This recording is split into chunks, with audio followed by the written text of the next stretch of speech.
You mentioned that you've worked on both a consumer product, which is the retail investing, Yep. as well as institutional. Can you talk about the differences between like working with consumers and working with Sure. probably more like a Sure. B2B type sale?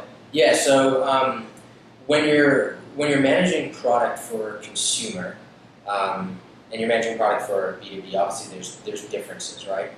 With the institutional platform, the nice thing about it is you get the best of both worlds because you are managing and building a product for the advisors, but you also have to think about their end client, which are going to be consumers of that experience, right? So now you have two pieces of the puzzle.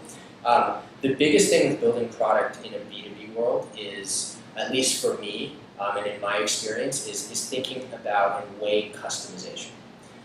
Typically when you sell to larger enterprises or you sell to businesses, every one of those businesses are different, right? They all operate slightly differently, even though they're in the same industry.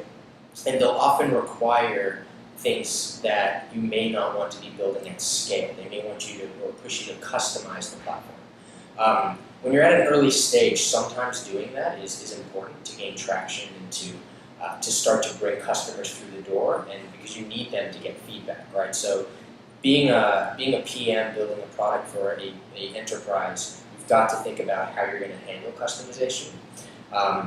There's ways you can implement features and custom features that can scale to other firms that operate, or other customers that operate that way. But that's the most important thing, is figuring out how you're going to handle that. You look at companies like Slack, right?